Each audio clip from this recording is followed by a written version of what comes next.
Hello everyone. कालच्या लेक्चरमध्ये आपण डिस्प्लेसमेंट, वेलॉसिटी आणि ॲक्सलरेशन यांची equations by derivative method find out केलेली आहेत. त्याचबरोबर त्यांच्या एक्स्ट्रीम व्हॅल्यूज ज्या आहेत त्या फाइंड आउट केलेल्या आहेत. त्याचबरोबर फ्रिक्वेन्सी, पिरियडिक टाइम आणि एम्प्लिट्यूड या तीन टर्म आपण डिस्कस केलेल्या आहेत. त्यातल्या पिरियडिक टाइमची इक्वेशन्स डिराईव्ह केलेली आहेत. एक equation t equal to 2 pi upon omega, दुसरं equation t equal to 2 pi route M upon के, तिसरं equation t equal to 2 pi upon root of acceleration per unit displacement. आणि frequency जी आहे त्याचं equation या पिरियडिक टाइमच्या उलट आहे. N equal to 1 upon 2 pi route K bye M. त्याचबरोबर आपण स्प्रिंग कॉम्बिनेशन जे आहे ते डिस्कस केलेलं आहे. त्यामध्ये दोन प्रकार, एक सिरीज कॉम्बिनेशन, दुसरं पॅरलल कॉम्बिनेशन. आणि यांच्या बाबतीमध्ये इफेक्टिव्ह जो काही फोर्स कॉन्स्टंट आहे त्याची इक्वेशन्स डिराईव्ह केलेली आहेत. आणि आपण लास्टली सांगितलेलं होतं की आपणाला युनिफॉर्म सर्क्युलर मोशन आणि सिंपल हार्मोनिक मोशन यांच्यामधलं रिलेशन मिळवायचं आहे. Simple harmonic motion is the projection of UCM on any diameter असं म्हटलेलं आहे. आणि यालाच रेफरन्स सर्कल मेथड असं म्हटलेलं आहे. यालाच रेफरन्स सर्कल मेथड असं म्हटलेलं आहे. कशा पद्धतीने सांगता येते बघा आपल्याला. समजा आपण एक रॉड जो आहे तो या ठिकाणी रोटेट होणार आहे असं विचारात घेणार आहे.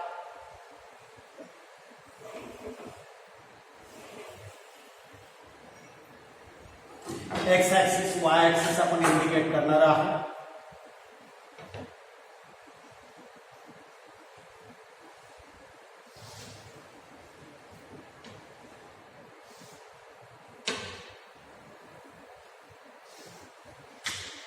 हा वाय ऍक्सिस आहे.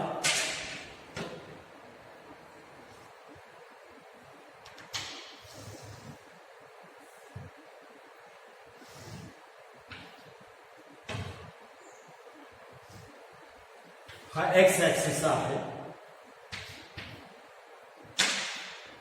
समजा या एक्स वाय प्लेन मध्ये याचा ओरिजिन आहे तो आर आहे, रेडियस आहे ती आपण आर कन्सिडर करणार आहे. एक रॉड जो आहे तो या ठिकाणी या एक्स वाय प्लेन मध्ये अशा पद्धतीनं रोटेट होणार आहे. या एक्स वाय प्लेन मध्ये हा रॉड जो आहे तो या पद्धतीनं रोटेट होणार आहे. आणि याच्यावरती मी काय करणार आहे, एक्स डायरेक्शन मध्ये किंवा parallel to x direction light illuminate करणार आहे. दोन्ही बाजू लाईट इल्युमिनेट करणार आहे. दोन्ही बाजूला हा रॉड जो आहे तो या ठिकाणी प्रकाशित केला जाणार आहे. दोन्ही बाजू एक्स डायरेक्शनला पॅरलल मध्ये लाईट इन्सिडेंट केली जाणार आहे.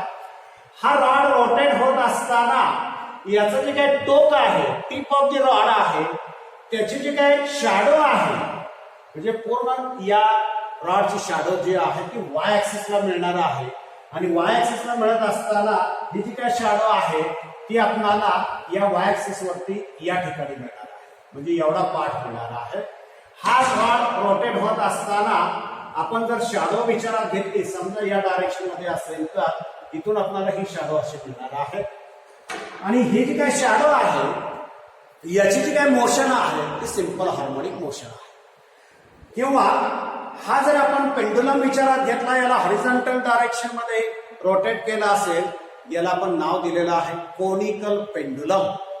आणि समोरून जर लाईट फोकस केली असेल, लाईट इन्सिडेंट केली असेल, तर हा पेंडुलम रोटेट होत असताना हॉरिझॉन्टल सर्कल मध्ये रोटेट होणार आहे. मात्र आपण जी लाईट इन्सिडेंट केलेली आहे त्याच्यामुळे या पेंडुलमची जी काही शॅडो आहे या बोर्डवरती मिळत असताना या शॅडोची जी काही मोशन आहे ती आपणाला सिंपल हार्मोनिक मोशन मिळणार आहे. समजा समोर असेल तर आपणाला ओ या ठिकाणी मिळणार आहे शॅडो. आणि हा जर पेंडुलम अशा पद्धतीनं या डायरेक्शन मध्ये गेला असेल तर आपल्याला पॉझिटिव्ह एक्स्ट्रीमिटीला मिळणार आहे. तिकडून येत असताना या डायरेक्शन मध्ये या बाजूला आला असेल लेफ्ट साइडला तर निगेटिव्ह एक्स्ट्रीमिटी मिळणार आहे. आणि शॅडोची जी काही मोशन आहे ती सुद्धा सिंपल हार्मोनिक मोशन आहे आणि ती आपल्याला मॅथमॅटिकली सुद्धा प्रूव्ह करता येणार आहे. त्यासाठी आपण युनिफॉर्म सर्क्युलर मोशन मध्ये असलेला एक पार्टिकल विचारात घेणार आहे. युनिफॉर्म सर्क्युलर मोशन मध्ये असलेला एक पार्टिकल आपण विचारात घेणार आहे. सुरुवातीला तो P0 या ठिकाणी आहे. सुरुवातीला त्याची पोझिशन आहे ती P0 आहे, indicated by R0 vector, position vector. आणि त्याचा अँगल असणारा आहे तो फाय असा असणारा आहे. इनिशियल फेज असं आपण म्हटलेला आहे. हा रॉड अँटी क्लॉकवाईज डायरेक्शन मध्ये रोटेट होत असताना किंवा हा पार्टिकल अँटी क्लॉकवाईज डायरेक्शन मध्ये रोटेट होत असताना with a constant angular velocity omega, ज्या सर्कलचा सेंटर आहे O, रेडियस आहे R, याला आपण रेफरन्स सर्कल असं म्हणणार आहे. याला आपण रेफरन्स सर्कल असं म्हणणार आहे. पार्टिकल मोशन मध्ये आल्यानंतर तो या दुसऱ्या पोझिशनला जाणार आहे. समजा P या पोझिशनला गेला असेल तो आपल्याला R बार या पोझिशन वेक्टरने इंडिकेट करता येणार आहे.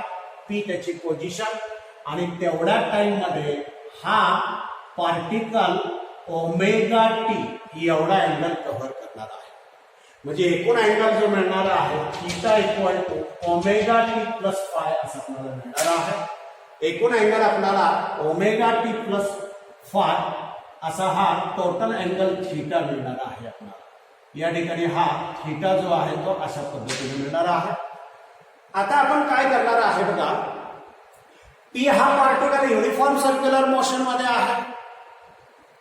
त्यांची प्रोजेक्शन, त्या पार्टिकलच्या पोझिशनची प्रोजेक्शन आपल्याला घ्यायची आहे. प्रोजेक्शन आपण घेत असताना या P या पार्टिकलच्या पोझिशन पासून y ऍक्सिस वरती आपण परपेंडिक्युलर काढणार आहे आणि या ठिकाणी आपण जो पॉइंट मिळणार आहे त्याला M असं म्हणणार आहे. O टू M अंतर आहे ते y असं आहे. आणि आता बघा या ठिकाणी हा अँगल थीटा असेल तर हा सुद्धा अँगल आपल्याला थीटा असाच मिळणार आहे.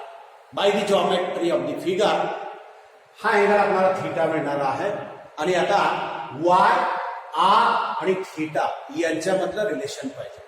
थीटाच्या अपोजिट साइड आहे y आणि हा r म्हणजे इथं 90 अँगल आहे म्हणजे हा हायपोटेनियस आहे. म्हणजे आपल्याला y equal to r sine theta असं लिहिता येईल किंवा y equal to r sine omega T plus phi असं लिहिता येणार आहे. जो हा m पार्टिकल आपण जर कन्सिडर केला त्याच्या डिस्प्लेसमेंटचं equation y equal to r sine omega T plus phi असं आपल्याला मिळणार आहे. आता आपण त्याच्या वेलॉसिटीचं इक्वेशन विचारात घेणार आहे. आपल्याला माहिती आहे वेलॉसिटी जी आहे ती नेहमी सर्क्युलर मोशन मध्ये नेहमी अलॉंग टँजेंट असणार आहे. म्हणजे या P पॉइंटच्या P या ठिकाणी या पोझिशनला आपण जर टँजेंट काढली अशा पद्धतीनं तर ही वेलॉसिटीची डायरेक्शन असणार आहे. अशीच वेलॉसिटी आपल्याला या ठिकाणी इक्वल वेक्टर मध्ये या ठिकाणी इंडिकेट करता येईल. ही वेलॉसिटी जी आहे ती अशा पद्धतीनं तिथं आपल्याला इक्वल वेक्टर मध्ये इंडिकेट करता येणार आहे. ही वेलॉसिटी व्ही बार अशी आहे. ही व्ही बार आहे, ही सुद्धा व्ही बारच आहे. आता या वेलॉसिटीच्या बाबतीमध्ये आपल्याला प्रोजेक्शन काढायचं आहे तो आपण इथून प्रोजेक्शन करणार आहे. वाय ऍक्सिस वरती आपण हा प्रोजेक्शन काढलेला आहे. बघा हा अँगल थीटा आहे. ओपी आणि वेलॉसिटी वेक्टर यांच्यामध्ये अँगल 90 म्हणजे रेडियस आणि टँजेंट जे आहे ते एकमेकाला परपेंडिक्युलर असणार आहे. हा थीटा आहे.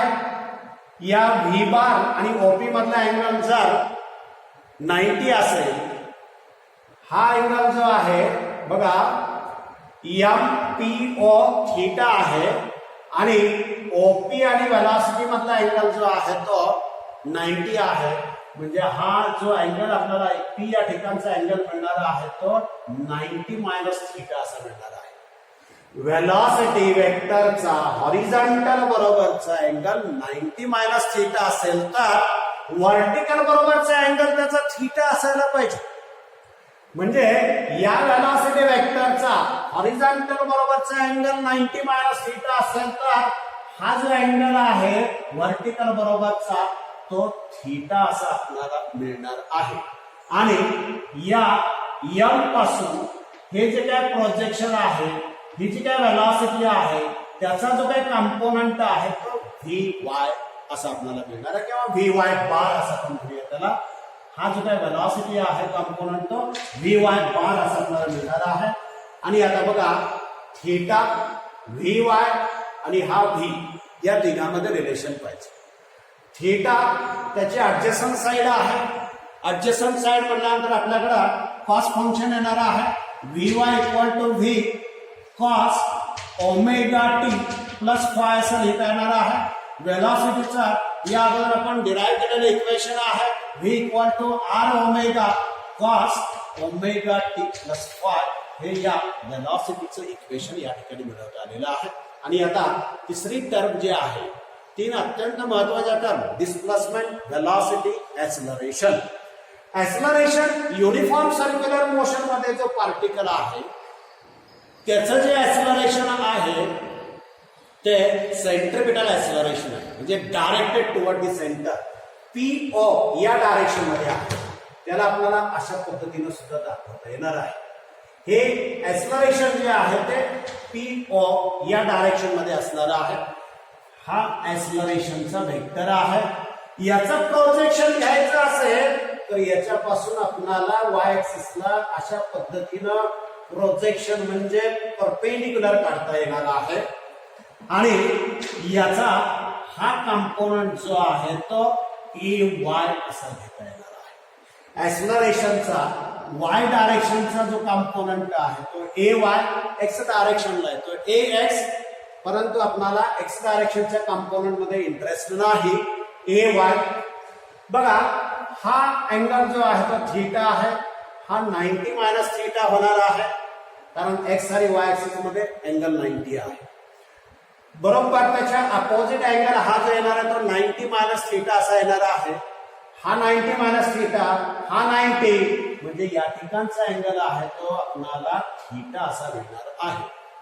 आणि आता पुन्हा ए वाय, ए आणि थीटा किंवा याला ए वाय बार असं सुद्धा लिहिता येईल. बघा ए वाय, ए आणि थीटा यांच्यामधलं रिलेशन पाहिजे असेल तर थीटाच्या अपोजिट साइड आहे ए वाय. म्हणजे आपल्याला A Y equal to A opposite असेल तर आपण साइन फंक्शन घेणार आहे A sine omega T plus phi लिहिता येईल. ऍक्सलरेशनचं आपल्याकडचं इक्वेशन आहे, सेंट्रिपिटल ऍक्सलरेशनचं इक्वेशन आहे R omega square sine omega T plus phi असं हे ऍक्सलरेशनचं इक्वेशन मिळणार आहे. मिळवलं कसं बघा आपण, पी हा पार्टिकल युनिफॉर्म सर्क्युलर मोशन मध्ये आहे. पी या पार्टिकलच्या पोझिशन पासून आपण वाय ऍक्सिस वरती परपेंडिक्युलर काढलेला आहे त्यालाच प्रोजेक्शन असं म्हणणार आहे. त्यालाच आपण प्रोजेक्शन असं म्हणणार आहे. आणि मग या डिस्प्लेसमेंटचा विचार केला, ओ एम म्हणजे वाय, वाय आर आणि थीटा यांच्यामधलं relation Y equal to R sine theta, Y equal to R sine omega T plus phi. Velocity आपल्याला माहिती आहे की वेलॉसिटी ही अलाउंड टेंजेंट असणार आहे. आणि या पी या ठिकाणी ही वेलॉसिटी अलाउंड टेंजेंट काढलेली आहे. याला इक्वल वेक्टर या ठिकाणी आपण काढलेला आहे. ही सुद्धा वेलॉसिटी, दोन्ही वेक्टर सेम आहे. मॅग्निट्यूड डायरेक्शन सारखे असेल, कुठेही वेक्टर असतील डायरेक्शन मॅग्निट्यूड सारखे असेल तर इक्वल वेक्टर घेणार आहे. त्याप्रमाणे हा व्ही बार आहे. या व्ही बारचा हॉरिझॉन्टल बरोबरचा जो अँगल आहे तो 90 मायनस थीटा आहे. कसा आहे बघा, हा ओपी आणि वेलॉसिटी यांच्यामध्ये 90 आहे. त्यातला एम टी ओ हा अँगल थीटा आहे, म्हणजे राहिलेला 90 मायनस थीटा. जर वेलॉसिटीचा हॉरिझॉन्टल बरोबरचा अँगल 90 मायनस थीटा असेल तर व्हर्टिकल बरोबरचा अँगल थीटा असायलाच पाहिजे. त्याप्रमाणे तो अँगल या ठिकाणी इंडिकेट केलेला आहे. आणि आता या वेलॉसिटीचा वाय डायरेक्शनचा कंपोनंट जो आहे तो हा एवढा आहे व्ही वाय बार. हा कंपोनंट जो आहे तो व्ही वाय बार व्ही आणि थीटा या तिघामधला एकत्रित रिलेशन मिळणार म्हणजे कॉस फंक्शन मिळणार. म्हणजे आपल्याला v y equal to v cos omega T plus phi लिहिता येईल. व्ही म्हणजे आपल्याकडे इक्वेशन आहे आर ओमेगा आणि त्याप्रमाणे वेलॉसिटीचं इक्वेशन आलेलं आहे R omega cos omega T plus phi. आणि तिसरी टर्म आहे ती ऍक्सलरेशन आहे. Acceleration centripetal acceleration P O direction मध्ये असणार आहे. म्हणजे हे ऍक्सलरेशन आपल्याला असं दाखवत आहे. आणि ऍक्सलरेशनचा कंपोनंट ए वाय बार. आता हा कंपोनंट बघा हा तिसऱ्या क्वाड्रंट मध्ये आहे म्हणजे आपल्याला याला मायनस असं लिहिता येणार. हा कंपोनंट जो आहे तो तिसऱ्या क्वाड्रंट मध्ये आलेला आहे. वाय ऍक्सिस आहे तिसऱ्या क्वाड्रंट मध्ये असेल तर तो आपल्याला निगेटिव्ह घ्यायचा आहे. म्हणजे A Y equal to minus A sine omega T plus phi. आणि आता हा आपण जॉमेट्री वरून सांगितलेला हा थीटा असेल तर हा 90 मायनस थीटा, हा 90 मायनस थीटा तर हा थीटा असायला पाहिजे अपोजिट साइड. आणि हा हायपोटेनियस आणि थीटा याला रिलेशन म्हणजे साइन फंक्शन. आणि तिसऱ्या क्वाड्रंट मध्ये असल्यामुळं उलट दिशेमध्ये असल्यामुळं त्याला मायनस साइन घेणार आहे. असे हे ऍक्सलरेशन वेलॉसिटी आणि डिस्प्लेसमेंटची इक्वेशन कोणाची आहे यम या पार्टिकलची. कशी मिळाली यम आपण यम पार्टिकलची पोझिशन युनिफॉर्म सर्क्युलर मोशन मध्ये जो पार्टिकल आहे त्याच्या पोझिशन पासून प्रोजेक्शन काढलेलं आहे. म्हणून आपल्याला या ठिकाणी काय सांगता येते बघा simple harmonic motion is the projection of UCM uniform circular motion on any diameter. याला आपण प्रोजेक्शन ऑफ डिस्प्लेसमेंट म्हणणार आहे. याला आपण प्रोजेक्शन ऑफ वेलॉसिटी असं म्हणणार आहे. याला आपण प्रोजेक्शन ऑफ ऍक्सलरेशन असं म्हणणार आहे. आणि युनिफॉर्म सर्क्युलर मोशन मध्ये असलेल्या पार्टिकलच्या पोझिशन पासून काढलेलं जे काही प्रोजेक्शन आहे आणि त्याला रिलेटेड जे काही आपल्याला डिस्प्लेसमेंट वेलॉसिटी ऍक्सलरेशन मिळणार आहे ते सगळे सिंपल हार्मोनिक मोशन मधले आहे. म्हणून याला आपण या ठिकाणी नाव देणार आहे simple harmonic motion is the projection of UCM on any diameter. दुसरा आर्टिकल आहे ते आपल्याकडे फेज ऑफ एसएचएम. या अगोदर बऱ्याच वेळा आपण डिस्कस केलेला फेज ऑफ एसएचएम. फेज म्हणजे अँगल आहे. मात्र फक्त अँगल वरती आपणाला या सिंपल हार्मोनिक मोशनची पोझिशन जे आहे किंवा स्टेट ऑफ ऑसिलेशन जे आहे ते पूर्णपणे व्यक्त करता येत नाही. त्यासाठी फेज ऑफ एसएचएम म्हणजे स्टेट ऑफ ऑसिलेशन म्हणजे डिस्प्लेसमेंट किंवा position, direction of velocity and oscillation number at that instant. त्या इन्स्टंटला त्याला आपण नाव देणार आहे phase of SHM. Phase of SHM theta equal to omega T plus phi असा आहे. Phase of SHM theta equal to omega T plus phi असा आहे. बघा समजा थीटा 0 असेल तर पार्टिकल हा मेन पोझिशनला असणार आहे आणि त्याची मोशन पॉझिटिव्ह एक्स्ट्रीमिटीकडे असणार आहे. समजा 2 पाय असेल तर काय होणार आहे बघा पार्टिकलनं एक ऑसिलेशन पूर्ण केलेली आहे. तो मेन पोझिशनला आहे आणि पुन्हा मोशन पॉझिटिव्ह एक्स्ट्रीमिटीकडे असणार आहे. 4 पायला 2 ऑसिलेशन पूर्ण केलेले असणार आहे आणि पुन्हा मोशन त्याची या पॉझिटिव्ह एक्स्ट्रीमिटीकडे असणार आहे.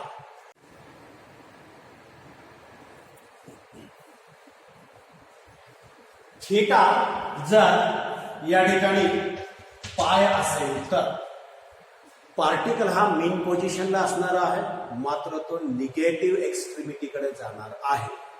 समजा 3 पाय असेल तर पुन्हा पार्टिकल मेन पोझिशनलाच असणार आहे आणि तो निगेटिव्ह एक्स्ट्रीमिटीला जाणार आहे मात्र त्याची एक ऑसिलेशन पूर्ण झालेली असणार आहे.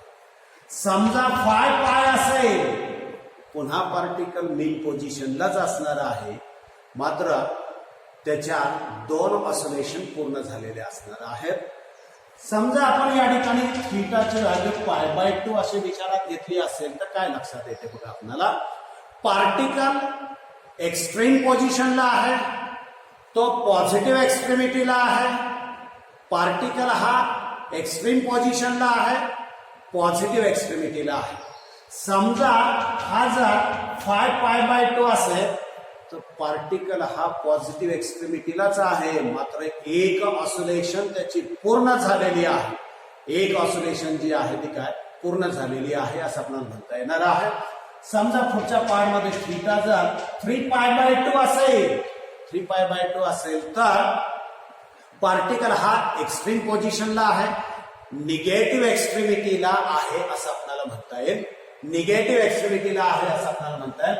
7π/2 असेल तर हा पार्टिकल पुन्हा निगेटिव्ह एक्स्ट्रीमिटीलाच आहे, मात्र त्याची एक ऑसिलेशन पूर्ण झालेली आहे असं आपल्याला या ठिकाणी सांगता येते. बघा, म्हणजे फेज म्हणजे या ठिकाणी 0 to π 4π ला काय होतंय की मेन पोझिशनच मिळते, मात्र सुरुवातीची एक ऑसिलेशन नंतरची, 2 ऑसिलेशन नंतरची पॉझिटिव्ह एक्स्ट्रीमिटीकडे. थीटा इक्वल टू π 3π 5π ला मेन पोझिशनच मिळणार आहे, मात्र निगेटिव्ह एक्स्ट्रीमिटीकडे सुरुवातीला एक ऑसिलेशन नंतर, 2 ऑसिलेशन नंतर. थीटा जर π/2 5π/2 असा जर असेल तर पॉझिटिव्ह एक्स्ट्रीमिटीला आहे, π/2 ला सुरुवात आहे, 5π/2 ला एक ऑसिलेशन पूर्ण झालेली असणार आहे. 3π/2 7π/2 असेल तर निगेटिव्ह एक्स्ट्रीमिटीला असणार आहे, सुरुवातीला 3π/2 एक ऑसिलेशन झालं तर 7π/2 असं असणार आहे. अशा पद्धतीनं या फेजच्या बाबतीमध्ये आपल्याला डिस्प्लेसमेंट म्हणजे पोझिशन, डायरेक्शन ऑफ व्हेलॉसिटी आणि ऑसिलेशन नंबर त्या इन्स्टंटचा महत्वाचा आहे. आता आपल्याला एक साधा एक्झाम्पल आपण जर विचारात घेतला, समजा तुम्हाला फेज जर 1100 डिग्री असा दिला असेल तर या पार्टिकलची स्टेट ऑफ ऑसिलेशन विचारली असेल तर कशा पद्धतीने आपल्याला सॉल्व्ह करता येईल बघा. 1100 असा जर या ठिकाणी थीटा दिला असेल तुम्हाला तर याची स्टेट ऑफ ऑसिलेशन आपल्याला सांगायची आहे. 1100 म्हणल्यानंतर आपण त्याला स्प्लिट करणार आहे. कसं स्प्लिट करता येईल बघा. 1080 प्लस 30 डिग्री असं लिहित आहे. 1080 म्हणजे या ठिकाणी 3 into 360 प्लस 30 असं लिहित आहे. 3 into 360 म्हणजे 2π, म्हणजे 2π एक आला की एक ऑसिलेशन पूर्ण. 3π आले म्हणजे 3 ऑसिलेशन पूर्ण झालेले आहेत. 3 ऑसिलेशन पूर्ण झालेले आहेत आणि तो पॉझिटिव्ह एक्स्ट्रीमिटीकडे चाललेला आहे. पॉझिटिव्ह एक्स्ट्रीमिटीकडे चाललेला आहे.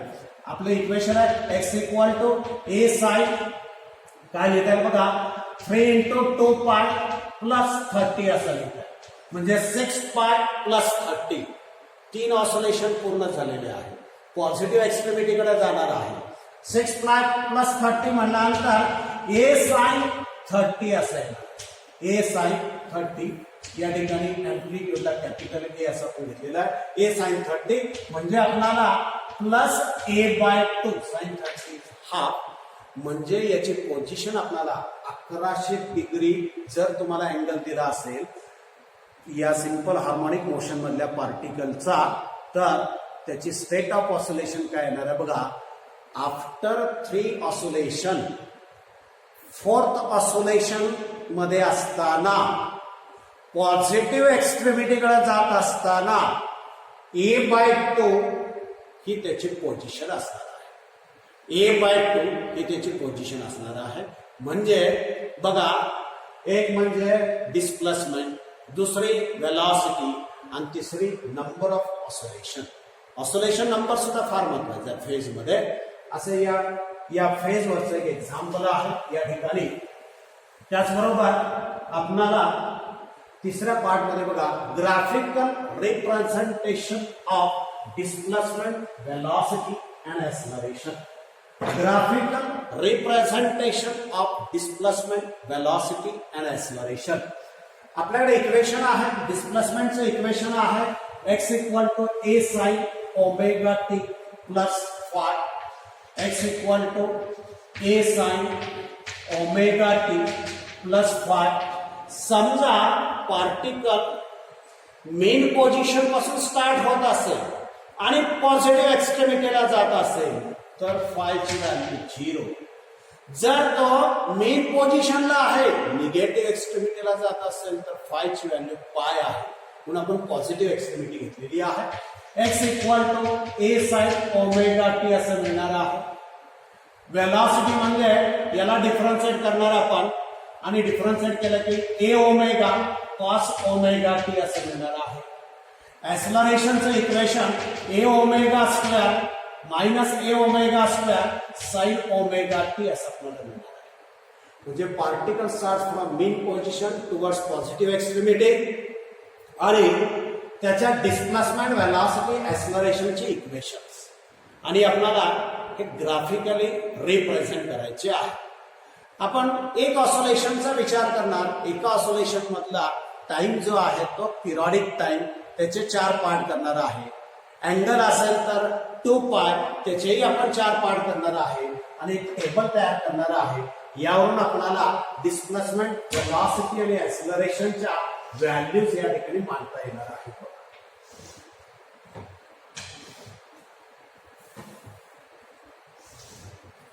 समजा पहिला टाइमचा विचार केला आपण.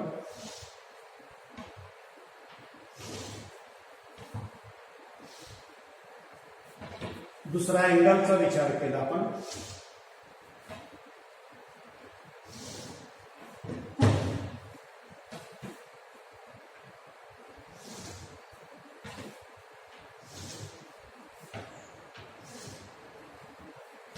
डिस्प्लेसमेंट अँगल थीटा आहे.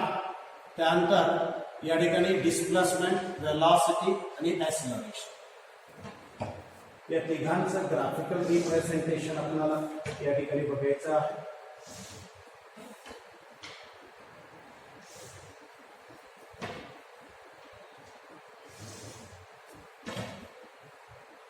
एक आपण टेबल तयार करणार आहे. एका ऑसोलेशनचा आपण या ठिकाणी विचार करणार आहोत.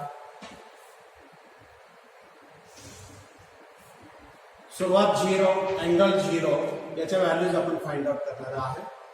त्यानंतर पूर्ण एका ऑसोलेशनचा विचार केला, त्याचे 4 पार्ट केले तर टाइम फॅक्टर येणार आहे t/4 आणि अँगल येणार आहे तो π/2. वेगळ्या व्हॅल्यूज आपण फाइंड आउट करणार आहोत. दुसरा टाइम येणार आहे t/2, अँगल येणार आहे π. तिसरा टाइम येणार आहे 3t/4, अँगल येणार आहे 3π/2. नेक्स्ट येणार आहे t, अँगल येणार आहे तो 2π, π/2 ऍड करत जायचं आहे आणि पुढे येणार आहे तो बघा या ठिकाणी 5t/4, या ठिकाणी 5π/2. इथपर्यंत आपण विचारात घेऊया. आता आपल्याला या डिस्प्लेसमेंट, वेलॉसिटी, ऍक्सलरेशनच्या व्हॅल्यूज या ठिकाणी या इक्वेशन वरून लिहायच्या आहेत. बघा, डिस्प्लेसमेंट टाइम 0, अँगल 0. अँगल म्हणजे या ठिकाणी ओमेगा टी असेल. अँगल जो आहे तो ओमेगा टी असे येणार आहे. अँगल 0, साइन 0, 0 असणार आहे. दुसरी व्हॅल्यू आहे π/2, साइन π/2 जे आहे ती 1 आहे म्हणजे a येणार आहे. पुढच्या व्हॅल्यूज प्लस असणार आहे. पुढच्या व्हॅल्यूज कॅल्क्युलेट करायची गरज नाही. त्याला आपण एक साधी ट्रिक देणार आहे. काय ट्रिक आहे ते पुढे आपण सांगणार आहे. तिसरी व्हॅल्यू 0 येणार आहे. चौथी व्हॅल्यू -a अशी येणार आहे. पाचवी व्हॅल्यू 0 येणार आहे आणि पुन्हा +a. वेलॉसिटी बघा, cos 0 आहे म्हणजे पहिली व्हॅल्यू +a ओमेगा, दुसरी व्हॅल्यू cos 90 0 आहे, तिसरी व्हॅल्यू या ठिकाणी cos π ची व्हॅल्यू -1 आहे. त्यामुळे मायनस ए ओमेगा कॉस 3π/2 आहे तो 0 आहे. त्यानंतर आपल्याला पुढची व्हॅल्यू मिळणार आहे प्लस ए ओमेगा आणि त्याच्यानंतर काय मिळणार आहे 0 5π/2 ची व्हॅल्यू 0 येणार. ऍक्सलरेशन साइन फंक्शन आहे, पहिली व्हॅल्यू 0 येणार आहे. π/2 साठी साइन फंक्शनची व्हॅल्यू 1 आहे म्हणजे मायनस ए ओमेगा स्क्वेअर येणार आहे, 0 येणार आहे, प्लस ए ओमेगा स्क्वेअर येणार आहे, 0 येणार आहे, मायनस ए ओमेगा स्क्वेअर. काय लक्षात येते बघा या टेबलवर ना. एक ऑसिलेशनचा विचार केलेला आहे, 4 पार्ट केले आपण. T/4 प्लस T/4 म्हणजे T/2 येणार, प्लस T/4 म्हणजे 3T/4 येणार, प्लस T/4 म्हणजे T येणार, प्लस T/4 म्हणजे 5T/4 असे येणार आहे. अँगल साठी angle equal to theta equal to omega t. 0 π/2 पाय 3π/2 2π 5π. आता डिस्प्लेसमेंट वेलॉसिटी ऍक्सेलरेशनचे व्हॅल्यूज कशा पद्धतीने मिळवता येतात बघा. पहिल्या 2 व्हॅल्यूज फाइंड आउट करायच्या आहेत. पहिली व्हॅल्यू बघा 0, दुसरी व्हॅल्यू येणार आहे प्लस ए. नंतरच्या व्हॅल्यूज कशा लिहायच्या आहेत बघा. अल्टरनेट 0 आणि अल्टरनेट प्लस मायनस व्हॅल्यू. बघा 0 व्हॅल्यू 0 ही प्लस आहे, व्हॅल्यू मायनस आहे. पुन्हा 0 आला ही मायनस आहे, ही प्लस आहे. Alternate 0 alternate plus minus. म्हणून पहिल्या 2 व्हॅल्यूज व्यवस्थित काढायच्या आहेत. पुढच्या व्हॅल्यूज आपण अल्टरनेट 0 अल्टरनेट प्लस मायनस प्रमाणे घेणार आहे. वेलॉसिटी प्लस ए ओमेगा 0, पुढची व्हॅल्यू येणार आहे मायनस ए ओमेगा 0 येणार आहे, प्लस ए ओमेगा येणार आहे 0 येणार आहे. ऍक्सेलरेशन पहिली व्हॅल्यू 0 आहे, इथं मायनस साइन आहे, यातली दुसरी व्हॅल्यू मायनस ए ओमेगा स्क्वेअर आलेली आहे. अल्टरनेट 0 अल्टरनेट प्लस मायनस आपल्याला घेता येणार आहे. आणि आता या ओमेगा टी किंवा टाइम बरोबर डिस्प्लेसमेंट वेलॉसिटी आणि ऍक्सेलरेशनचे ग्राफ आपल्याला या ठिकाणी विचारात घ्यायचे आहे. कशा पद्धतीने ग्राफ काढता येईल बघा आपल्याला.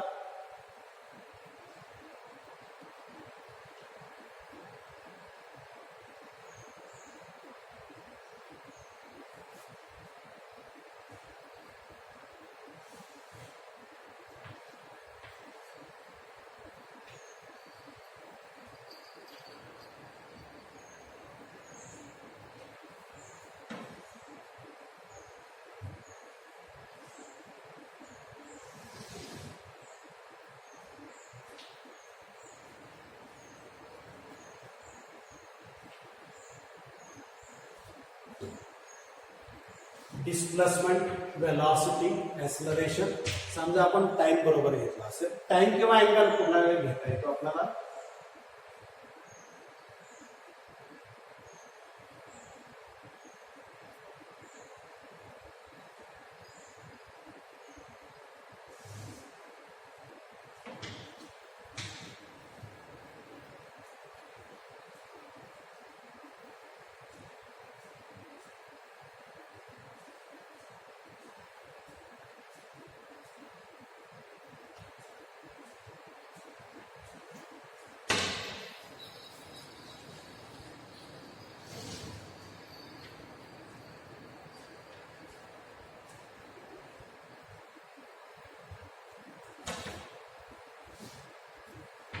With respect to time graph करणार आहे.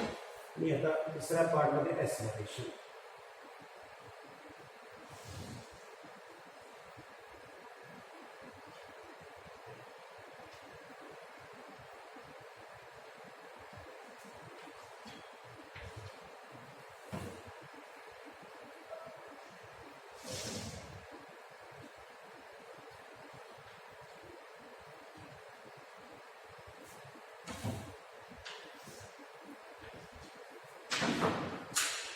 टाइमचे व्हॅल्यूज घेता येते बघा. सुरुवात तर 0चा आहे सगळीकडे. ही डिस्प्लेसमेंट आहे, वेलॉसिटी आहे, ऍक्सेलरेशनचा ग्राफ आहे. वरच्या बाजूला प्लस ए अशी व्हॅल्यू येणार आहे, खालच्या बाजूला मायनस ए येणार आहे. वेलॉसिटीसाठी plus A omega minus A omega plus A omega square minus A omega square. काळजी घ्यायची आहे, ए पेक्षा ए ओमेगा जास्त आहे, त्याच्यापेक्षा ए ओमेगा स्क्वेअर जास्त आहे. टाइमचे व्हॅल्यू सगळ्यांसाठी सारखे आहेत. T/4, T/2, 3T/4, T, 5T/4. तिथेही तसंच येणार. T/4, T/2, 3T/4, T, 5T/4, T/4, T/2, 3T/4, T आणि 5T/4 with respect to time. हा आपल्याला अँगल बरोबर, फेज बरोबर काढता येणार आहे, त्याला फेजच्या व्हॅल्यूज येणार आहे. आपण आता पॉइंट्स मार्क करणार आहे. बघा, डिस्प्लेसमेंट टाइम 0, डिस्प्लेसमेंट 0, 0 0 म्हणजे हा point. Time T/4, displacement plus A, हा पॉइंट येणार आहे. पुन्हा टाइम T/2, डिस्प्लेसमेंट 0, हा पॉइंट येणार आहे. टाइम 3T/4, डिस्प्लेसमेंट जे आहे ते मायनस आहे, T साठी 0 आहे, 5T/4 साठी प्लस आहे. आणि या त्यांना सगळ्याला जोडणारा हा आपण कर्व काढणार आहे. That is the graphical variation of displacement. याला आपण ग्राफिकल व्हेरिएशन असं म्हणणार आहे. दुसरा ग्राफ बघा, टाइम 0, वेलॉसिटी ए ओमेगा, हा पॉइंट येणार आहे. Time T/4, velocity 0, T/2 time minus A omega, 3T/4 0, T साठी प्लस ए ओमेगा आणि 5T/4 साठी 0. असे हे पॉइंट मार्क केले की यांना जोडणारा आपण कर्व काढणारा आहे. and that's represent the graphical representation of velocity. Next है acceleration. Time 0, acceleration 0. Time T/4, acceleration minus a omega square असा आहे, खाली येणार आहे. T/2 ला 0 आहे, 3T/4 ला या ठिकाणी प्लस ए ओमेगा स्क्वेअर आहे, T ला 0 आहे आणि या 5T/4 ला मायनस ए ओमेगा स्क्वेअर आहे. पुन्हा याला जोडणार आपण ग्राफ काढणार आहे. बघा, ग्राफचं नेचर या फिगर मध्ये दाखवल्याप्रमाणे या सगळ्या पॉइंट्सला जोडणारा असा हा ग्राफ आहे. That is the graphical variation of displacement, velocity and acceleration. आणि याच्यावरून आपल्याला काही कन्क्लुजन्स काढायचे आहे. डिस्प्लेसमेंट, वेलॉसिटी, ऍक्सलरेशन हे जे काही कर्व आहेत ते टाइम बरोबर रिपीट होत जाणार आहे. टाइम बरोबर रिपीट होत जाणार आहे. बघा, आफ्टर पिरियडिक टाइम हा रिपीट होणार आहे. आफ्टर पिरियडिक टाइम हा पुन्हा रिपीटच होणार आहे. ऍक्सलरेशनचा सुद्धा रिपीटच होत जाणार आहे. Displacement and acceleration are sine curve, sine function आहे म्हणून. Velocity is a cosine curve, velocity जी आहे ती कोसाइन कर्व आहे. डिस्प्लेसमेंट, वेलॉसिटी यांच्यामध्ये फेज डिफरन्स आहे π/2. बघा, डिस्प्लेसमेंट 0 आहे तर वेलॉसिटी मॅक्सिमम आहे, म्हणजे पॉझिटिव्ह एक्स्ट्रीमिटीला आहे. 0 आणि मीन आणि पॉझिटिव्ह एक्स्ट्रीमिटी मध्ये फेज डिफरन्स π/2. वेलॉसिटी आणि ऍक्सलरेशन यांच्यामध्ये सुद्धा फेज डिफरन्स π/2 आहे. मात्र डिस्प्लेसमेंट आणि ऍक्सलरेशन यांच्यामध्ये फेज डिफरन्स आहे तो पाय असा आहे. बघा, एक्स पॉझिटिव्ह एक्स्ट्रीमिटीला आहे तर ऍक्सलरेशन निगेटिव्ह एक्स्ट्रीमिटीला आहे. दोन्ही टोकाला, दोन्ही वेगवेगळ्या टोकाला आहेत, अपोजिट साईडला आहे. म्हणजे या ठिकाणी या दोघांमध्ये जो काय फेज डिफरन्स आहे तो पाय असा आहे. दीज आर पिरियडिक फंक्शन, पुन्हा पुन्हा रिपीट होणार आहे. डिस्प्लेसमेंट, वेलॉसिटी, ऍक्सलरेशन जे आहे ते पुन्हा पुन्हा रिपीट होणार आहे. आणि आफ्टर पिरियडिक टाइम बघा हा डिस्प्लेसमेंटचा कर्व रिपीट होणार आहे, वेलॉसिटीचा कर्व रिपीट होणार आहे, ऍक्सलरेशनचा कर्व रिपीट होणार आहे. असं हे graphical representation of the displacement, velocity, acceleration when particle starts from mean position towards positive extremity. आणि आता आपल्याला जे तुम्हाला करायचं आहे ते काय बघा, डिस्प्लेसमेंट, वेलॉसिटी, ऍक्सलरेशनचा graphical variation start from extreme position आणि पॉझिटिव्ह एक्स्ट्रीमिटी. एक्स्ट्रीम पोझिशन असेल, पॉझिटिव्ह एक्स्ट्रीमिटी असेल तर फायची व्हॅल्यू येणार आहे π/2. Sine A sine omega T plus π/2 जर घेतला तर आपल्याला हे इक्वेशन लिहिता येणार आहे कॉस ओमेगा टी. त्याला जर आपण डिफरन्शिएट केला तर वेलॉसिटी मिळणार आहे -a omega sine omega T. Acceleration मिळणार आहे -a omega square cos omega T. He equations बदलणार. पहिले दोन हे जे काय रो आहे ते बदलणार नाही. टाइम आणि अँगल मध्ये काही बदल होणार नाही. मात्र डिस्प्लेसमेंट, वेलॉसिटी, ऍक्सलरेशनच्या या व्हॅल्यूज सगळ्या बदलणार आहेत. पहिल्या दोन व्हॅल्यूज कॅल्क्युलेट करायच्या आहेत आणि पुढच्या by trick alternate zero, alternate plus minus, alternate zero, alternate plus minus काय लिहिता येईल बघा आपल्याला या ठिकाणी व्हॅल्यूज. या जे काय डिस्प्लेसमेंट, वेलॉसिटी, ऍक्सलरेशनच्या व्हॅल्यूज आहेत या एक्स्ट्रीम पोझिशनला बदलणार आहेत ते आपल्याला या ठिकाणी लिहायचे आहेत. कशा पद्धतीने लिहिता येतील बघा. Displacement angle zero, cos function आहे, कॉस झिरोची व्हॅल्यू 1 आहे म्हणजे प्लस ए येणार आहे. पुढची व्हॅल्यू काढायची गरजच नाही. 0 -a 0 +a 0. दुसरी वेलॉसिटी बघा, साइन फंक्शन आहे, साइन 0 0 आहे म्हणजे वेलॉसिटी 0 येणार आहे. साइन π/2 1 आहे मात्र इथं इक्वेशन मध्ये मायनस साइन आहे म्हणून -a ओमेगा. पुढच्या व्हॅल्यू काढायची गरज नाही, कॅल्क्युलेट करायची गरज नाही, लिहायचे आहेत alternate zero, alternate plus minus. 0 +a omega 0 -a omega. Acceleration बघा, कॉस आहे 0 आहे, कॉस 0 पहिली व्हॅल्यू येणार आहे, कॉस 0 ची 1 येणार आहे. ऍक्सलरेशनची पहिली व्हॅल्यू येणार आहे -a ओमेगा स्क्वेअर. पुढच्या व्हॅल्यूज बाय ट्रिक काय लिहिणार बघा, alternate zero, alternate plus minus +a omega square 0 -a omega square 0.